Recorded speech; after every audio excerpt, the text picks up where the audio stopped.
Did 13 hours of Erik's work and 13 hours of Aaron, active isolated work. How do you feel that things went this year? I thought it was a very interesting year.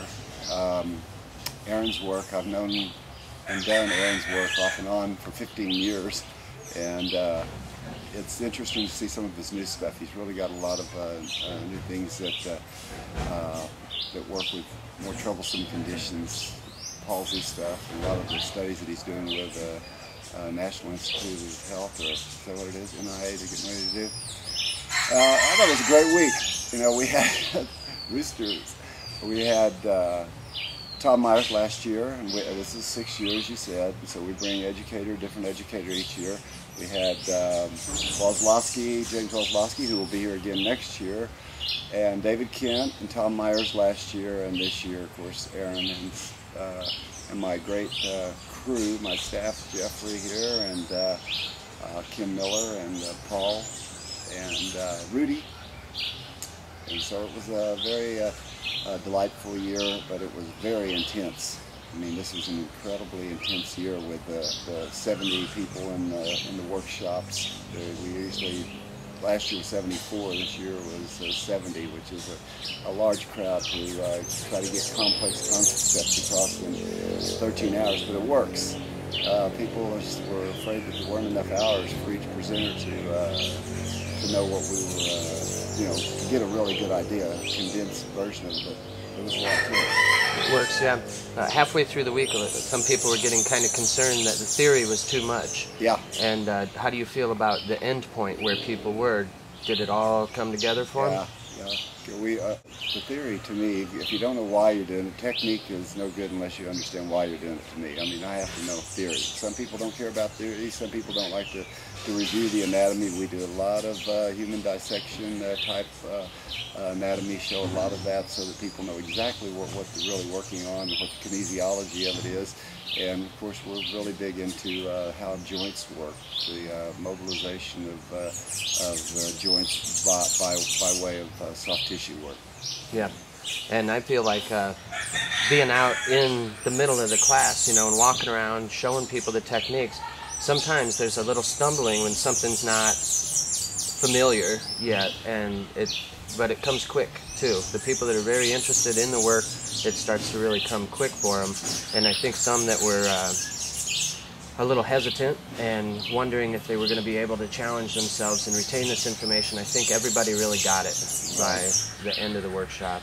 Right. Halfway through the workshop, they were all starting to really get it, and by the end, they were working it. Right. Yeah, because we really emphasize body mechanics and everything like that, and to do the kind of work we do, and Aaron's too. You really got to use your body. Yep. Because it's we don't want it to be labor intensive. We want it to really be a smooth,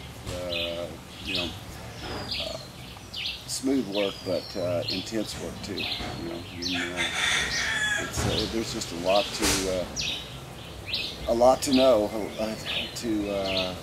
to grasp it all. But at the end, they start to see the big picture, particularly when we review. I think when we went back and did the review, the third day, I believe.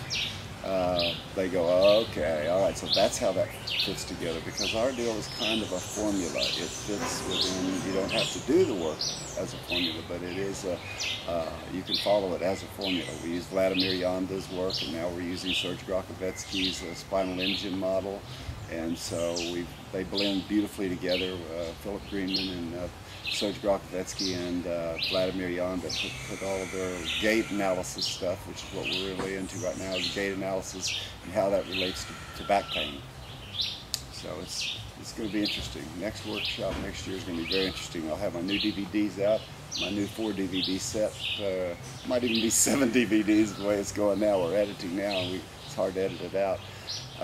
But we'll have those out in a couple months probably. So. Yeah. So next year, today or this week, we did the spinal engine, an introduction about maintaining the spinal engine. And next year, what is your plan as far as the teaching format goes? What's the information base going to be? Well, we're going to do a lot of legs, mobilization, not just the same with leg, foot, and ankle, hip. low back stuff that we typically do, that you typically see. We do a lot of mobilization things. We focus on mobilizing all the joints and understanding what the walking cycle should be, or at least what our theory right now. The articles I'm writing are based on a theory that I'm putting together that combines Phil Greenman's work and Serge Grakovetsky. We're calling it the myoskeletal engine because it doesn't quite follow Serge Grakovetsky's model. It's more from a clinical standpoint. It's not really the true spinal engine model. And just kind of making it up as we go. Yeah, yeah. So we're going to be looking at the mechanics of the foot a little bit more and how to treat the foot other than just doing a good foot massage. We're looking at the biomechanics of how the bones translate with each other, where that absorption comes from, how up that the impulse, knee. Is sent back up through biceps femoris and into the low back and into through the sacrotuberous ligament and on into the spinal erectors to side bend and rotate the spine. How it all winds that spinal engine up, the annular fibers of the disc up, and it causes that cross pattern gait.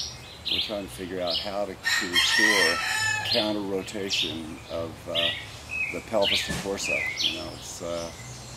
It's quite a challenge because so many people out there just don't do that, and that's why we have so many L5S1 disc surgeries, because we're not rotating in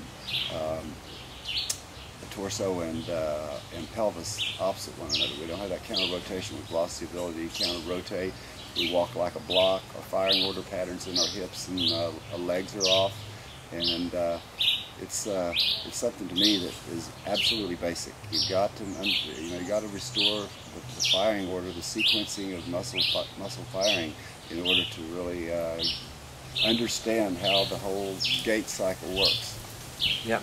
So that being said, we're going to do that next year, 2009, Costa Rica, with Wazlowski. James Wazlowski, and it'll be a blast. We always have a huge crowd with him. Yep. Every year. Yep. We sell out every year. We Yep. sold out the last, this will be 5 years in a row.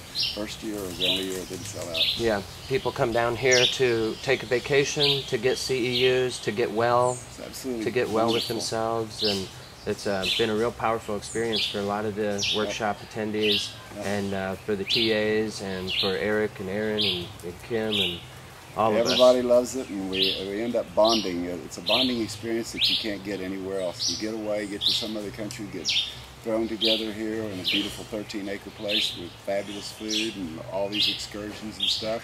You bond in a way that you can't bond because the quiet gets you. I mean, you get back to conversation. Right. You know what I mean? Yep. And so that's why I started bringing other presenters with me, just basically to bond with them. I love to watch other educators work and pick their brains, and that's what we do. Pick each other's brains, we work off each other, and it changes every time you do it. It changes both people. Aaron won't be the same after this workshop. I'm not going to be the same after this workshop. And that's the whole point. Yeah, that's right. I mean, you got to grow. I mean, you grow, and you grow by, hey, that idea is a little bit better than the idea that I think I have. That's now my idea. You know what I mean? You have to, you just adapt and grow. Okay. Anything you'd like the viewers to know before we sign off today? Roll the bones and they'll come home. Okay. AT still, is that what he said? Yep, roll the bones. Roll the bones and they'll come home. Thank you, Jeffrey. Thank you.